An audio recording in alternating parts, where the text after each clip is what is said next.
Assalamu alaikum student, welcome to the second class of CorelDRAW X7। Last lecture के अंदर हम introduction पढ़ रहे थे, वेलकम स्क्रीन पढ़ा और कुछ फीचर्स जो थे वो CorelDRAW X7 के हमने पढ़े हैं। आज भी इंट्रोडक्शन को ही कंटिन्यू करेंगे जिसको हम सॉफ्टवेयर ओरिएंटेशन कहते हैं। तो सॉफ्टवेयर ओरिएंटेशन जैसे मैंने लास्ट क्लास में भी बताया था, इट इज़ वेरी इम्पॉर्टेंट। जब तक आप फेमिलियर नहीं होंगे ऑप्शंस के साथ, आप कोई भी चीज़ इसके अंदर परफॉर्म नहीं कर सकोगे। ग्राफिक्स का काम हो या बाकी काम हो, कोई भी आप इसके अंदर काम परफॉर्म नहीं कर सकोगे जब तक आप अच्छे तरीके से CorelDRAW के इसके साथ फेमिलियर नहीं होंगे। तो आज कंटिन्यू करते हैं, हम उसी प्रीवियस लेक्चर को आगे कंटिन्यू करते हैं। सबसे पहले हम देखते हैं कि यहाँ पर एक स्टैंडर्ड बार है और उसके नीचे प्रॉपर्टी बार है, लेकिन इनमें से ज़्यादातर ऑप्शंस आपको ग्रेड नज़र आ रहे हैं। इसका मतलब है कि आप इन ऑप्शंस को भी यूज़ नहीं कर सकते। तो इसके लिए सबसे पहले हम न्यू फाइल क्रिएट करते हैं। और न्यू फाइल कहाँ से क्रिएट होगी, आपको ये लेफ़्ट साइड पे बटन नज़र आ रहा होगा न्यू फोल्डर का। अगर आपने एक नई फ़ाइल ओपन करनी है, सॉरी नॉट फोल्डर, नई फ़ाइल ओपन करनी है आपने CorelDRAW के अंदर, तो आप इस बटन पे क्लिक करेंगे तो फ़ाइल क्रिएट हो जाएगी। और ये फ़ाइल वहीं जहाँ से हमने पहले क्रिएट की थी वैसे ही यहाँ पर भी क्रिएट की गई है। इसके अंदर भी सेम वही ऑप्शंस आ रहे हैं। हम किसी भी ऑप्शन को छेड़े बगैर, क्योंकि इन ऑप्शंस तमाम को हम डिस्कस कर चुके हैं, इसलिए इस स्टेज के ऊपर अब हम इसको मज़ीद डिस्कस नहीं करेंगे, हम इसको ओके कर देते हैं। जब मैं ओके करता हूँ तो वही फ़ाइल जो हमने लास्ट लेक्चर में देखा था कि वेलकम स्क्रीन से क्रिएट की थी हमने, आज हमने स्टैंडर्ड बार को यूज़ करते हुए ओपन की है। इसकी शॉर्टकट की क्या है, अगर आप लेट सपोज़ कोरल को ओपन किया हुआ है तो इसको आप क्लोज़ करें यहाँ से। और अगर आप नहीं क्रिएट करना चाहते हैं तो कीबोर्ड से अगर आप Ctrl+N दबाएंगे तो भी यहाँ से ये न्यू फाइल जो है ये ओपन हो जाएगी। तो यहाँ से भी आप इसको ओपन कर सकते हैं, चाहे शॉर्टकट की से करें चाहे यहाँ स्टैंडर्ड बार से करें। अगर आप फाइल से भी क्रिएट करना चाहेंगे तो यहाँ पर भी न्यू का ऑप्शन अवेलेबल है, आप यहाँ से भी क्रिएट करेंगे तो वही बात है। तो तीनों जगह से आप न्यू फाइल क्रिएट कर सकते हैं, चाहे स्टैंडर्ड बार से करें, चाहे Ctrl+N से करें, चाहे यहाँ फाइल के मेन्यू से सिलेक्ट करें। तो ये तो न्यू फाइल हो गया। इसी स्टैंडर्ड बार पर अगर आप राइट को मूव करेंगे तो यहाँ पर आपको ओपन फोल्डर नज़र आएगा।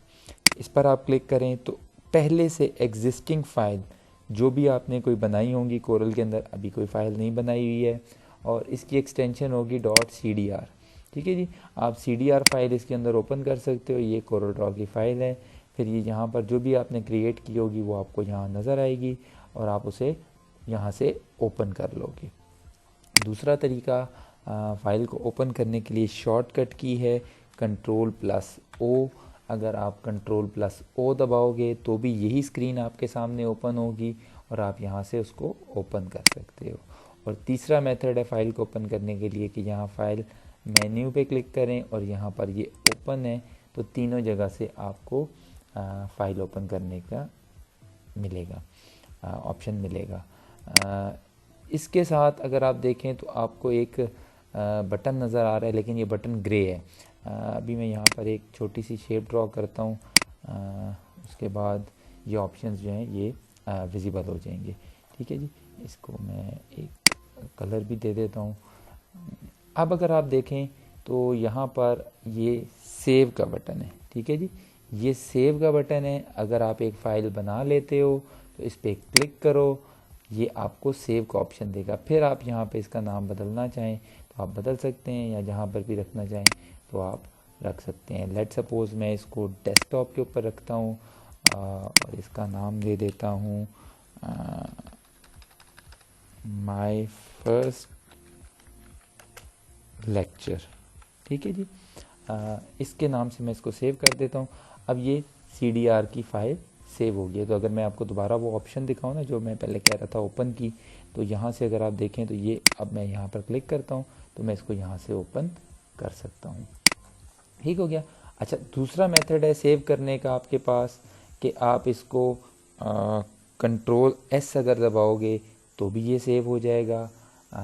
तीसरा तरीका है कि यहाँ फाइल में जाएं और यहाँ सेव एज़ पे क्लिक करें। अभी क्योंकि मैं सेव ऑलरेडी कर चुका हूँ इसलिए ये सेव का ऑप्शन ख़त्म हो गया है, सेव एज़ का आ रहा है क्योंकि ऑलरेडी मैं इस फाइल को सेव कर चुका हूँ। और वो जो मैं बात आपको बता रहा था ना कि टाइटल बार के अंदर नाम आ रहा होता है, तो वो यहाँ पर आप देख सकते हैं कि my first lecture dot CDR के नाम से यहाँ पर आ रहा है। नेक्स्ट अगर आप देखें तो यहाँ पर प्रिंट की ऑप्शन है कि जो आपका ग्राफिक बन गया है आप उसे प्रिंट करना चाहते हैं तो इस प्रिंट के बटन के ऊपर क्लिक करें, आपको ये प्रिंट की ऑप्शन दे देगा। फिर यहाँ से आप अपना जो भी प्रिंटर है उसको सिलेक्ट करें और ओके कर दें। ठीक हो गया। इसी तरह से अगर आप कीबोर्ड से शॉर्टकट की कंट्रोल P दबाओगे तो भी आपको ये सेम मेन्यू ओपन होगा। यहाँ से आप इसको ऑप्शन को सिलेक्ट कर सकते हो जो भी प्रिंटर की है। और तीसरी चीज़, आप फाइल के अंदर जाओ, यहाँ पर भी नीचे ये प्रिंट लिखा हुआ आ रहा है, यहाँ से आप क्लिक करें और यहाँ से आपका प्रिंटर ओपन हो जाएगा। तो ये बहुत सारे डिफरेंट ऑप्शंस दिए जाते हैं कंप्यूटर के अंदर जहाँ से आप इजी हों। अगर कोई बंदा कीबोर्ड से ज़्यादा इजी महसूस करता है तो वो कीबोर्ड की कीज़ यूज़ कर लेता है। अगर कोई समझता है कि नहीं स्टैंडर्ड बार मेरे लिए ज़्यादा इजी हैं तो वो स्टैंडर्ड बार के अंदर कर लेता है। और अगर कोई समझता है कि वो फाइल से करना चाहता है तो वो फाइल से भी कर सकता है। नेक्स्ट आपके पास है ये कैंची सी जो बनी है, सिज़र बना हुआ है। ये कैसे है, क्योंकि ये भी ग्रेड है। अगर मैं इस ऑब्जेक्ट पे क्लिक करता हूँ और मैं यहाँ से इस कैंची पे क्लिक करूँगा तो ये ऑप्शन, ये जो ऑब्जेक्ट था मेरा, ये यहाँ से गायब हो गया है। लेकिन अगर आप एक छोड़ के एक इससे आगे देखो तो यहाँ पर पेस्ट का ऑप्शन आपको नज़र आ रहा है। आप इसको पेस्ट करोगे तो ये दोबारा स्क्रीन के ऊपर नज़र आ जाएगा। तो ये कट की शॉर्टकट की है कंट्रोल X। ठीक है जी, कट की शॉर्टकट की है कंट्रोल X। ज़्यादातर कंट्रोल्स यहाँ पर वही हैं जो आपको ऑफिस के अंदर मिलेंगे, बिल्कुल वैसे ही मिलते जुलते हैं। अगर आप कट करना चाहते हो तो आप एडिट के अंदर जाओ, यहाँ पर भी एडिट के अंदर भी आपको ये कट नज़र आएगा और ये कंट्रोल X इसकी शॉर्टकट की है। इसी के नीचे अगर आप देखो तो यहाँ पर कॉपी लिखा हुआ है, कंट्रोल C है। कॉपी क्या करता है, कॉपी और कट में थोड़ा सा फ़र्क है। वो फ़र्क ये है कि अगर आप यहाँ से इसको कॉपी करते हो, राइट क्लिक करके भी कॉपी कर सकते हो, या यहाँ पर ये जो स्टैंडर्ड बार के अंदर ये बटन है इससे भी आप कॉपी कर सकते हो। ठीक है जी। और यहाँ पर लेट सपोज मैं इसको पेस्ट कर देता हूँ। अब यहाँ पर ये दो ऑब्जेक्ट्स आ गए हैं। तो कट के अंदर ओरिजिनल जो है वो ख़त्म हो जाता है और दूसरी जगह चला जाता है, जबकि कॉपी के अंदर ये एक नई उसकी कॉपी बना लेता है। तो यहाँ पर भी अवेलेबल है, राइट क्लिक करके भी अवेलेबल है और एडिट के अंदर से भी ये अवेलेबल है। नेक्स्ट इसके बाद पेस्ट है। पेस्ट अभी जैसे मैंने आपको बताया, पेस्ट का मतलब है कि आप किसी और जगह पे इसको रखना चाहते हो, जैसे मैंने यहाँ पर इसको रख दिया है। तो अब अगर आप देखो तो यहाँ से पेस्ट करो तब भी हो जाएगा, आप एडिट के अंदर जाकर पेस्ट करो यहाँ पर भी हो जाएगा, और अगेन राइट क्लिक करें तो भी हो जाएगा। तो बहुत सारी ऑप्शंस अवेलेबल हैं। अगर आप कीबोर्ड से कंट्रोल V दबाएंगे तो भी आपका ये पेस्ट हो जाएगा। तो ये डिफरेंट ऑप्शंस मौजूद होते हैं जो आप यूज़ कर सकते हैं कट कॉपी पेस्ट के लिए। ठीक है जी। बिल्कुल इसके साथ आगे आपको नज़र आ रहा है ये अनडू का बटन। अनडू क्या होता है कि अगर आपने कोई एक काम किया है और उसको आप वापस करना चाहते हो तो आप अनडू करते हो। जैसे मैंने अभी इसको डिलीट किया था, मैं इसको अनडू करता हूँ तो आप ये देखें वापस आ गया है। ठीक है। अनडू की शॉर्टकट की आपके पास कंट्रोल Z है। आप कंट्रोल Z दबाओ तो आपका ये जो भी आपने काम किया होगा वो अनडू हो जाएगा। अगर एडिट में जाओ तो यहाँ भी आपको अनडू नज़र आएगा। ये अनडू मूव है और इसके बिल्कुल नीचे रीडू मूव है। ठीक है। रीडू की जो शॉर्टकट की है अगर आप देखो तो ये थोड़ी सी डिफरेंट है, बाकी की सारी कंट्रोल्स के साथ थी, लेकिन ये कंट्रोल जो रीडू है ये कंट्रोल शिफ्ट प्लस Z के साथ है। कंट्रोल Z वही है लेकिन आपको इसके साथ शिफ्ट का बटन भी दबाना है। तो अब मैं दिखाता हूँ आपको कि ये रीडू की क्या रीडू की क्या करती है। इस बटन के ऊपर आप क्लिक करो तो आपका ये जो इमेज आया था वो वापस चला गया, और अगर आप रीडू करोगे तो ये वापस आ जाएगा। तो ये अनडू और रीडू हैं। अगर आप इसके साथ वाले एरो पे क्लिक करो तो यहाँ पर जो लास्ट ऑप्शंस आपने की होती हैं वो यहाँ पर आ रही होती हैं। लेट सपोज मैं इसको यहाँ से यहाँ मूव करता हूँ, फिर यहाँ से इसको यूँ करता हूँ, फिर इधर ले जाता हूँ, फिर यहाँ ले आता हूँ। तो यहाँ पर अगर आप देखें तो ये तमाम मूव्स यहाँ पर रिकॉर्ड हो गई। आप डायरेक्ट भी किसी के ऊपर जाना चाहो तो वहाँ पर डायरेक्ट भी जा सकते हो। ठीक हो गया। नेक्स्ट हम मूव करते हैं, तो यहाँ से हम आगे स्विच ओवर होते हैं और इस ऑप्शंस को फ़िलहाल छोड़ देते हैं क्योंकि ये सर्च कंटेंट की है। नेक्स्ट हमारे पास इंपोर्ट की है कि अगर आप कोई फ़ाइल इंपोर्ट करना चाहते हो और तो यहाँ से कर सकते हो। इंपोर्ट अगर क्लिक करो तो यहाँ पर आप कोई भी इमेज जो है ना, जैसे ये JPEG की फ़ाइल है, जिफ की फ़ाइल हो, PNG की फ़ाइल हो, या कोई भी इमेज फ़ाइल हो, तो अगर वो आप यहाँ पर इंपोर्ट करना चाहते हो तो वो आप यहाँ पर इंपोर्ट कर सकते हो। जैसे ये यहाँ पर इंपोर्ट हो गई है। ठीक हो गया। इसको मैं डिलीट कर देता हूँ। इसी तरह से आपके पास इसके बिल्कुल साथ एक एक्सपोर्ट की ऑप्शन है। जो इमेज आप यहाँ पर बनाते हो वो जैसे मैंने आपको पहले बताया .cdr के साथ होता है। तो CDR के साथ आपकी जो फाइल है वो वेक्टर इमेज रहती है। अगर आपने उसको यूज़ करना है एज एन इमेज तो आपको एक्सपोर्ट के ऑप्शन पे क्लिक करना पड़ता है। अब एक्सपोर्ट के अंदर भी आपके पास ढेर सारी ऑप्शंस हैं, जैसे JPEG है, आप इसके अंदर JPEG के अंदर एक्सपोर्ट करना चाहते हो, यहाँ से इसको ये एक्सपोर्ट कर दोगे तो ये आपका इमेज बन जाएगा। ठीक हो गया। इसके बिल्कुल साथ PDF के अंदर है। अगर कोई आपकी फ़ाइल है, ये देखें ये यहाँ पर एक्सपोर्ट हो गया, मैं इसको कैंसिल कर देता हूँ।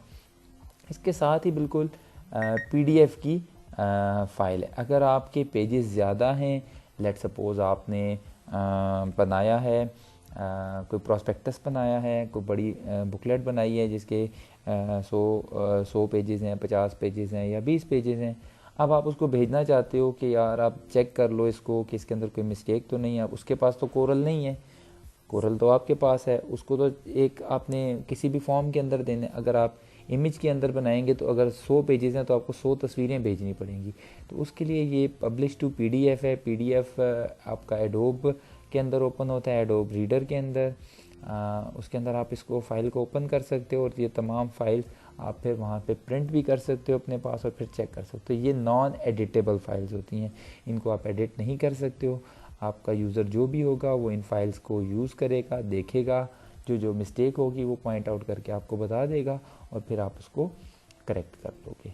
इसके बिल्कुल साथ अगर आप देखो तो यहाँ पर आपको जूम का नज़र आएगा और जूम के डिफरेंट लेवल्स नज़र आएंगे। जूम के डिफरेंट लेवल्स कौन कौन से हैं? सबसे पहले है टू फिट। ठीक है जी, ये जो भी आपका इमेज होगा ना, जो आपने ड्रॉ किया होगा, जैसे मैंने ये ड्रॉ किया हुआ है और एक ये ड्रॉ किया हुआ है, ठीक है, तो ये इसके ऊपर फिट करेगा कि आपकी जितनी भी ड्राइंग है वो सामने आ जाए। मैं इसको ज़रा अगर साइड पे करके दोबारा टू फिट करता हूँ ना, तो आप देखें तो आपकी सिर्फ ये जो आपने एक ड्रॉ किया हुआ था सिर्फ वो आपको नज़र आ रहा है, बाकी कुछ भी नज़र नहीं आ रहा। अगेन अगर मैं इसको टू पेज जाता हूँ तो ये आपकी को पूरे का पूरा पेज दिखा रहा है इसके अंदर। अगेन मैं इसको टू विड्थ करता हूँ तो आपको पेपर की चौड़ाई पूरी दिखा रहा होगा लेकिन लंबाई पूरी नहीं दिखाएगा, चौड़ाई जो है वो पूरी पेपर की दिखा देगा। इसी तरह से अगर इसके नीचे आप देखो तो हाइट है, हाइट करोगे तो पूरी आपको ये पेज की हाइट दिखा देगा। इसके बाद बाकी आपके पास 10%, 75%, 100%, लेकिन नॉर्मली आप इसको टू पेज ही फिट कर दें, यही ज़्यादातर यूज़ होता है। अगर आपने कहीं जूम करना हो तो आप इसको मज़ीद जूम भी कर सकते हो, माउस की व्हील से भी कर सकते हैं जूम इन और आउट, लेकिन आप इसको टू पेज कर दें। ठीक हो गया। अगर आपका कहीं ये दाएं बाएं भी चला जाता है तो भी आप टू फिट इसको पेज कर सकते हो। नेक्स्ट आपके पास फुल स्क्रीन की ऑप्शन है कि इस बटन पे आप क्लिक करो, मैं थोड़ा जूम कर देता हूँ, आपको नज़र आ जाएगा, ये फुल स्क्रीन बटन है। ठीक है, आप इससे फुल स्क्रीन कर दो तो ये पूरा पेज आपको नज़र आना शुरू हो जाता है। आप इसको अगर वापस करना चाहते हो तो स्क्रीन पे कहीं भी क्लिक करो, या दूसरा मेथड ये है कि आप कीबोर्ड से एस्केप की दबाओ तो भी आपका ये फुल स्क्रीन ऑफ हो जाता है। इसके बाद आपको यहाँ पर ये रूलर नज़र आ रहा है, शो रूलर और टर्न ऑफ रूलर। ये जो रूलर्स मैंने आपको बताए थे कि वर्टिकल रूलर और हॉरिजॉन्टल रूलर्स होते हैं, इसको आप यहाँ से ऑन एंड ऑफ कर सकते हो। ठीक है जी। इसके बाद आप नेक्स्ट बटन देखो, तो ये नेक्स्ट बटन आपके पास शो ग्रिड का आ रहा है। शो ग्रिड क्या काम करता है ये आपको 1 सेकंड के अंदर पता चल जाएगा। इस बटन पे मैं क्लिक करता हूँ तो आपको पूरे पेज के ऊपर जैसे ग्राफ पेपर की लाइंस होती हैं वो नज़र आ रही हैं। ये ज़्यादातर यूज़ होती हैं जब आप क्या कहते हैं, इमेज को प्रॉपर रखना चाह रहे हो। जैसे मैं इसको चाहता हूँ कि बिल्कुल इस जगह पर रखूँ, ये लाइंस के साथ बिल्कुल मैच होके उस लाइन को के ऊपर आ जाता है। तो इस तरह से आप ये शो ग्रिड लाइंस कर सकते हो और फिर इनको ऑफ़ कर दो तो ये ऑफ़ हो जाती हैं। फिर इसके साथ बिल्कुल एक ना गाइडलाइंस का है, ये आपको नज़र आ रहा होगा, गाइडलाइंस का है। इसको आप यहाँ से लेट सपोज़ क्लिक करते हो। उसके बाद आप यहाँ से लेट सपोज़ मैं चाहता हूँ कि मेरा मार्जिन पेज का यहाँ से यहाँ आए, तो मैं इसको यहाँ ऊपर से नीचे ले आता हूँ। लेट सपोज़ मैं इसको यहाँ पर प्लेस कर देता हूँ। ठीक हो गया। ये बटन यहाँ से क्लिक नहीं था, मैं इस बटन को क्लिक कर लेता हूँ। यहाँ से इसको आप किस सीट के लेट सपोज़ यहाँ पर ले आते हैं तो ये एक लाइन लग गई है। फिर अगेन अगर आपने वर्टिकल लगानी है तो यहाँ से इसको पकड़ें और यहाँ से लाकर यूँ रख दें तो ये अब आपको शो कर रहा है। अगर आपका इमेज कहीं साइड पे चला गया और आप इसे वापस एग्जैक्ट उसी लोकेशन के ऊपर लाना चाहते हो जहाँ से आपने उठाया था, तो आप इसको वापस लाकर बिल्कुल सेम उसी जगह पर एग्जैक्ट प्लेस के ऊपर रख सकते हो। तो आपकी इमेज प्लेसिंग आसान होती है। अगर आपको ये नहीं चाहिए तो इसको वापस कर दे, तो इमेज को फाइनल करने के बाद इसको वापस कर दो तो ये आपकी उसके अंदर नहीं शो होता। नेक्स्ट आप स्नैप टू को छोड़ दें, स्नैप टू अभी फ़िलहाल हमें ज़रूरत नहीं है। इसके बाद आपके पास आता है वेलकम स्क्रीन। वेलकम स्क्रीन को अगर आप क्लिक करो तो आपके पास ये जो बिल्कुल शुरू के अंदर हमने वेलकम स्क्रीन पढ़ी थी ये सेम टू सेम अब वही आ गई है। तो इसको मैं क्लोज़ कर देता हूँ, मुझे इसकी ज़रूरत नहीं है। इसके बाद अगर आप मज़ीद आगे आओ तो एक ऑप्शंस आती हैं आपके पास। इन ऑप्शंस को देखो तो ये आपकी इसकी क्या कहते हैं, वेलकम स्क्रीन के अंदर भी ये वर्क स्पेस की नज़र आई थी, प्लस इसके अंदर डॉक्यूमेंट्स की से रिलेटेड, वर्क स्पेस से रिलेटेड ये तमाम चीज़ें हैं। इनको बाद में हम डिटेल के अंदर देखेंगे। फ़िलहाल यहाँ पर ये जो ऑप्शंस हैं यहाँ से आप इनको देख सकते हो। मैं इसको फ़िलहाल कैंसिल कर देता हूँ। नेक्स्ट अगर आप देखो तो ये लॉन्चर है, एप्लीकेशन लॉन्चर कहते हैं। अभी हमने कोरल ड्रॉ ओपन किया हुआ है, लेकिन अगर आप फ़ोटो पेंट, कैप्चर और ये कनेक्ट वाली दूसरी इसकी जो रिलेटेड एप्लीकेशंस हैं उसको करना चाहते हो तो वो भी आप यहाँ से कर सकते हो। ठीक हो क्या। तो ये हमारा टोटल स्टैंडर्ड बार था जिसको अभी हमने देखा कि स्टैंडर्ड बार के अंदर क्या क्या चीज़ें होती हैं और कैसे कैसे हम इसको यूज़ करते हैं। इसके बाद अगर आप सेकंड वाले पे आ जाओ तो यहाँ पर ये प्रॉपर्टी टैब है। इसके बिल्कुल स्टैंडर्ड बार के नीचे प्रॉपर्टी टैब है। अभी जो आपको प्रॉपर्टीज़ शो हो रही हैं वो इस रेक्टेंगल की हो रही हैं, तो मैं इस रेक्टेंगल से बाहर क्लिक कर देता हूँ। अब मेरा रेक्टेंगल नहीं, अब मेरी यहाँ पर पेज की सेटिंग शो हो रही है। और ये अगर पेज की सेटिंग्स आप देखो तो ये भी पिछले लेक्चर के अंदर जो हमने पढ़ी थी ये सेम टू सेम वही हैं। मैं इनको थोड़ा जूम कर देता हूँ आपके लिए ताकि आपको क्लियर नज़र आ जाएं। ये आपको A4 नज़र आ रहा है। अगर आपने वहाँ से कोई भी पेपर की सिलेक्शन कर ली थी तो भी आप उसको यहाँ पर आकर चेंज कर सकते हैं। जैसे ये मैंने लेटर कर दिया इसको। ठीक है जी। अब लेटर करने के बाद आपको ये इसकी विड्थ नज़र आ रही है और ये इसकी हाइट नज़र आ रही है। अगर आप इसकी डायमेंशन चेंज करना चाहते हो तो डायमेंशन चेंज भी कर सकते हो। फिर आप अगर राइट के ऊपर देखो तो आपको ये पोर्ट्रेट नज़र आ रहा है। पोर्ट्रेट से क्या मुराद है? पोर्ट्रेट से मुराद है कि जैसे ये पेज आपको पूरा लंबाई के अंदर नज़र आ रहा है, फुल पेज इस तरह से नज़र आ रहा है, ये पोर्ट्रेट कहलाता है। और इसका दूसरा होता है लैंडस्केप। अगर आप देखो तो अब पेपर आपको चौड़ाई के अंदर नज़र आ रहा है, ना कि लंबाई के अंदर। ठीक हो गया। तो ये आपके पास दो ऑप्शंस अवेलेबल हैं, यहाँ से आप इसको लैंडस्केप भी कर सकते हैं। ठीक है जी। इसके बाद आपको ऑल पेजेस की ऑप्शन आ रही है। ये ऑल पेजेस की ऑप्शन अगर सिलेक्टेड है यहाँ पर फ़िलहाल तो आपको एक पेज नज़र आ रहा है। अगर आप यहाँ पर 4-5 पेजेस कर देते हो। जैसे मैंने ये 6 पेजेस कर दिए हैं। ये 6 पेज जब आपने किए हैं और आप इसकी ओरिएंटेशन पोर्ट्रेट कर देते हो तो ये तमाम के तमाम पेजेस जो हैं ये पोर्ट्रेट के अंदर चले जाएंगे। ये सारे के सारे 6 के 6 आपके पोर्ट्रेट के अंदर चले गए। मैं ज़रा एक पेज इसमें से कम कर देता हूँ ताकि चलें पूरे आ गए हैं।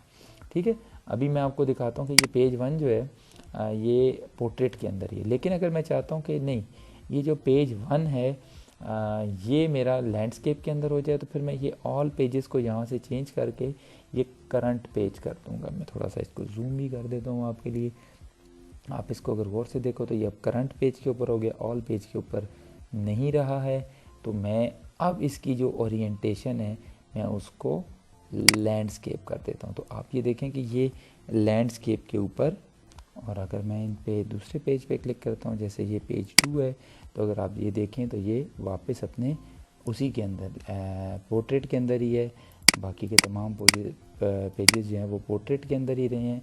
जस्ट जो पहला पेज था वो आपका लैंडस्केप के अंदर चला गया। तो ये दो ऑप्शंस जो हैं वाइटल है। अगर आपने एक पेज लैंडस्केप रखना है, बाकी सारे पोर्ट्रेट रखने हैं, या बीच में से मुख्तलिफ हैं, कोई एक पेज पोर्ट्रेट है एक आपका लैंडस्केप है, तो आप इसको यहाँ से चेंज कर सकते हो। इसके बाद आपको प्रॉपर्टी टैब के अंदर ये आपको यूनिट्स नज़र आ रहे हैं जिनमें आपको इंचेस, मिलीमीटर्स, ये सारे वही ऑप्शंस हैं जो मैंने आपसे पहले डिस्कस किए थे पिछले लेक्चर के अंदर कि आप इनको स्टार्ट से चेंज कर सकते हो। लेकिन अगर आपने स्टार्ट में चेंज नहीं किए और अब करना चाहते हो तो आप कर सकते हो। जैसे मैं इसको लेट सपोज़ फीट के अंदर करता हूँ और एक मैंने बड़ा बैनर बनाना है लेट सपोज़ जिसकी हाइट जो है वो 5 फीट्स हो और जिसकी जो हाइट है वो 10 हो। ठीक है, तो मैं इसको अगर देखें तो अब ये एक बड़ा बैनर बन गया है जिसकी हाइट 10 फीट्स है और चौड़ाई जो है इसकी 5 फीट के अंदर है। ये थोड़ा सा मेरे से ऑपोजिट हो गया है। यहाँ पर मैं 10 रखता हूँ और यहाँ पर 5 रखता हूँ, क्योंकि नॉर्मली जो आपके बैनर्स होते हैं वो चौड़ाई के अंदर ज़्यादा होते हैं और लंबाई के अंदर कम होते हैं। अब अगर आप ये देखें तो ये 10 फीट्स के, और आपका जो इसके अंदर रेक्टेंगल मैंने बनाया था वो बहुत छोटा सा नज़र आ रहा है। उसकी रीज़न क्या है, क्योंकि वो मैंने A4 के ऊपर ड्रॉ किया था। तो मैं वापस जो है पेज की सेटिंग में आके इसको A4 कर देता हूँ। तो नेक्स्ट आपके पास जो ऑप्शंस आ रही हैं वो है नज डिस्टेंस। अगर आप इसके ऊपर इसको देखो कि नज डिस्टेंस क्या होता है, ये मैं आपको यहाँ से बताता हूँ कि लेट सपोज़ मैंने इसको सिलेक्ट किया हुआ है और मैं चाहता हूँ इसको कीबोर्ड से मैं ऊपर नीचे करूँ। ठीक है, तो आप ये देखें बड़ा थोड़ा हल्का हल्का करके ये ऊपर जा रहा है, हल्का हल्का करके नीचे आ रहा है, राइट पे भी लेफ़्ट पे भी बड़ा हल्का हल्का जा रहा है। तो ये जो डिस्टेंस है ना, जितना ये मूव करता है ये नज डिस्टेंस कहलाता है। लेट सपोज़ मैं इसको यहाँ से चेंज करके 1 कर देता हूँ और एंटर करता हूँ। अब मैं इस ऑब्जेक्ट को सिलेक्ट करके ना नीचे लेकर आता हूँ तो ये एकदम से गायब हो गया क्योंकि मैंने डिस्टेंस बहुत ज़्यादा कर दी है। मैं इसको थोड़ा सा शॉर्ट करता हूँ, इसको मैं 0.1 रखता हूँ और अब इसको चेक करते हैं कि ये डिस्टेंस कहाँ पर जाता है। ये देखें अब ये थोड़ा फास्ट मूव कर रहा है। ठीक है, मैं लेफ़्ट करूँ, मैं राइट करूँ, तो ये नज डिस्टेंस कहलाता है कि आपका कीबोर्ड से ऑब्जेक्ट कितना आगे पीछे घूमेगा। तो ये आपका नज डिस्टेंस कहलाता है। बाकी की ऑप्शंस को हम अभी छोड़ देते हैं, ये ऑप्शंस हम बाद में डिस्कस करेंगे। इसके बाद जो हम डिस्कस करेंगे वो है ट्रांसफॉर्मेशन। ट्रांसफॉर्मेशन का कल भी टैब मैंने आपको बताया था कि ये टैब बार बार यूज़ होता है। इसके लिए ये टैब मैंने यहाँ पर रखवाया था। अगर आप इसको गौर से देखो तो ये टैब ट्रांसफॉर्मेशन का यूज़ कब होता है। लेट सपोज़ मैं ये एक ऑब्जेक्ट है और मैं इसका डुप्लीकेट ऑब्जेक्ट बनाना चाहता हूँ, तो वो डुप्लीकेट ऑब्जेक्ट कहाँ पर अपीयर होगा, जब ये 0 0 के ऊपर है और मैं इसका डुप्लीकेट बनाना चाहता हूँ तो मैं यहाँ से इसको कॉपी को 1 करता हूँ, अप्लाई करता हूँ, तो इसका डुप्लीकेट क्रिएट हो गया। लेकिन ये डुप्लीकेट आपको नज़र नहीं आ रहा। वो इसलिए नहीं नज़र आ रहा, मैं इसको उठा के नीचे करता हूँ तो आप देखते हैं कि नीचे भी एक ऑब्जेक्ट बना हुआ है। अगर आप इसकी ज़्यादा कॉपीज़ बनाना चाहते हो तो आप यहाँ पर जितनी कॉपीज़ बनाना चाहते हो उतनी बना लो। लेट्स सपोज मैं 3 करता हूँ, अप्लाई करता हूँ, और अगर आप गौर से देखो तो मैं इसको यहाँ पर प्लेस करता हूँ, इसके नीचे एक और है उसको मैं यहाँ पर प्लेस करता हूँ, तीसरी कॉपी एक और इसके नीचे होगी, मैं इसको यहाँ पर प्लेस करता हूँ। तो जितनी कॉपीज़ आप चाहो यहाँ से बना सकते हो। मैं इसको फ़िलहाल डिलीट कर देता हूँ। अगेन अगर मैंने इसको यूज़ करना है तो मैं कहाँ पर चाहता हूँ कि प्लेस हो इसको। लेट सपोज़ मैं इसको अभी ये सेंटर के ऊपर हुआ है, अगर आपको मैं जूम करके दिखाऊँ ना तो ये गौर करें आप, ये सेंटर के ऊपर पॉइंट हुआ है। अगर मैं इसको यहाँ पर क्लिक करता हूँ और यहाँ से 1 कॉपी करके इसको अप्लाई करता हूँ तो आप गौर करो कि अब जो इमेज अपीयर हुआ है वो बिल्कुल इसके नीचे हुआ है। तो आप अपनी मर्ज़ी से यहाँ से जिस जगह आप अपीयर कराना चाहते हो वहाँ पर अपीयर करा सकते हो। लेट सपोज़ मैं यहाँ पे इसको सिलेक्ट करता हूँ और ये जो कॉर्नर है मैं इसके ऊपर रख कर अप्लाई करता हूँ इसको। ये देखें इसके बिल्कुल एच के ऊपर जाके क्रिएट हो गया है। और अगेन अगर मैं इसको इसी तरह से कंटिन्यू कराना चाहूँ तो मैं इसको करा सकता हूँ। ठीक हो गया, ये ऑटोमेटिकली आपका क्रिएट करता जाता है डुप्लीकेट्स। तो ये तरीका है आपका डुप्लीकेट क्रिएट करने का। अगर आप डुप्लीकेट क्रिएट यहाँ से नहीं करना चाहते हो, यहाँ पर क्लिक करो, कंट्रोल डी दबाएंगे कीबोर्ड से। अगेन मैं रिपीट कर रहा हूँ, आप कीबोर्ड से कंट्रोल डी दबाएंगे, ये आपका डुप्लीकेट क्रिएट हो जाएगा। ये देखें यहाँ पर ये डुप्लीकेट क्रिएट हो गया है। ठीक है, इसको मैं सेंटर में कर देता हूँ दोबारा से अगेन मैं अगर कंट्रोल डी दबाऊँगा तो ये दोबारा से इसका डुप्लीकेट क्रिएट हो गया। तो ये आपके पास यहाँ ट्रांसफॉर्मेशन टैब के अंदर भी अवेलेबल है, आप इसको यहाँ से भी कर सकते हो। फिर इसके साथ एक रोटेट की ऑप्शन है, आप रोटेट के ऊपर जाते हो, मैं ज़रा सा जूम करके भी दिखा देता हूँ। ये रोटेट की ऑप्शन है, यहाँ से आप रोटेट के ऊपर क्लिक करो, अगेन इस इमेज को यहाँ पर रखो, सेम वही ऑप्शंस आपके पास नज़र आ रहे होंगे। यहाँ पर इधर से आप देखो तो ये बिल्कुल सेंटर के ऊपर इसको रोटेट करा रहा है, और यहाँ पर आपने वो एंगल देना है जिसके ऊपर ये रोटेट कराएगा। लेट सपोज मैं इसको 60 एंगल दे देता हूँ और मैं इसको ये कॉर्नर कर देता हूँ। ठीक हो गया, आपको ये नज़र आएगा कि मैं इसकी लेट सपोज अगर कॉपीज़ भी बनाना चाहते हो तो आप कॉपीज़ बना दो इसकी, या रोटेट सिंपली कराना है 0 पे रखो, अप्लाई कर दो तो ये रोटेट हो जाएगा। अगर आप इसकी मज़ीद कॉपीज़ बनाना चाहते हो तो आप इसकी कॉपीज़ भी बना सकते हो। जैसे मैं यहाँ पर रखता हूँ इसको और लेट सपोज एक कॉपी बनाई है तो आप देखें रोटेट होकर कॉपी आ गई है। फिर उसकी कॉपी बनाना चाहते हो तो फिर अप्लाई करो, एक और कॉपी आ गई और आप ये देखें कि ये पूरी एक कॉपीज़ बनती जा रही हैं इसकी। तो ये हमारा जो है ट्रांसफॉर्मेशन के अंदर पोजीशन और रोटेशन हमने पढ़ा है। लास्ट क्लास के अंदर कलर का मैं थोड़ा सा बताना भूल गया था। ये जो आपके पास कलर शो हो रहे हैं ये तमाम के तमाम CMYK कलर्स हैं, क्योंकि बाय डिफ़ॉल्ट CMYK सिलेक्ट हुआ होता है इसलिए आपको ये CMYK कलर्स नज़र आ रहे हैं। लेकिन अगर आप कंपैरिजन करना चाहते हो इसका कि RGB और इसके अंदर क्या डिफरेंस है तो आप इन दोनों को साइड बाय साइड रख सकते हो। जब आप दोनों को साइड बाय साइड रखोगे तो आपको आइडिया हो जाएगा कि ये कैसे एक दूसरे से कौन कौन से कलर्स। लेकिन ये आपको शो कहाँ से होंगे, आपको ये शो होंगे विंडोज़ में जाएं आपको नीचे कलर पैलेट्स नज़र आ रहे हैं। कलर पैलेट्स के अंदर आपकी डिफ़ॉल्ट पैलेट शो हुई हुई है। अगर मैं इसको थोड़ा जूम करूं आपको ज़्यादा बेहतर नज़र आ जाएगा कि ये डिफ़ॉल्ट पैलेट सेलेक्ट। डिफ़ॉल्ट का मतलब ये है कि आपके पास CMYK पैलेट ही सिलेक्टेड है। ठीक है, CMYK हो या डिफ़ॉल्ट हो, इन दोनों का एक ही मतलब है क्योंकि ये दोनों एक ही हैं। अगर आप चाहते हो कि RGB भी यहाँ पर आपको नज़र आए तो यहाँ से आप इसको RGB भी यहाँ पर रख लो। अब अगर आप थोड़ा गौर से देखो, आपको थोड़ी मैं ये जूम वापस करता हूँ, आपको यहाँ से अगर आहिस्ता आहिस्ता नीचे आओ तो आप देखोगे ये ब्लू और ये ब्लू, इन दोनों के अंदर ज़मीन आसमान का फ़र्क है। इसी तरह से आपके पास ये जो सियान कलर है इसके अंदर भी डिफरेंस है, जबकि यहाँ पर तो ये आपको क्लियर डिफरेंस नज़र आ रहा होगा यहाँ पर कि कैसे ये दोनों कलर्स मुख्तलिफ हैं। अगर आपने डिज़ाइनिंग की है प्रिंटिंग के लिए और आप यूज़ कर रहे हो RGB तो आपके पास कितना डिफरेंस आएगा, और अगर आपने डिज़ाइनिंग RGB के हिसाब से की है और आप प्रिंट ले रहे हो तो फिर ये दोनों बहुत डिफरेंट आएंगी। तो ये हमारा आज का लेक्चर था, उम्मीद है आपको समझ आया होगा। मैं इसको यहाँ से अब क्लोज़ करता हूँ। सेव करने की मुझे इसको ज़रूरत नहीं है, मैं इसको सेव नहीं करता। तो ये हमारा आज का लेक्चर था, उम्मीद है आपको समझ आया होगा। पिछला लेक्चर भी इंट्रोडक्शन का और ये भी मिलाकर हमारा जो सॉफ्टवेयर ओरिएंटेशन थी कोरल ड्रॉ X7 की वो कंप्लीट हुई। इसको अब आपने याद करना है और इसके बाद आज ही की क्लास के अंदर हम इसको क्विज़ भी रखेंगे। तो मेरी तरफ से इंट्रोडक्शन में यही था। इंशाल्लाह हम कल की क्लास के अंदर पिक टूल पढ़ेंगे और उससे रिलेटेड टूल्स पढ़ेंगे।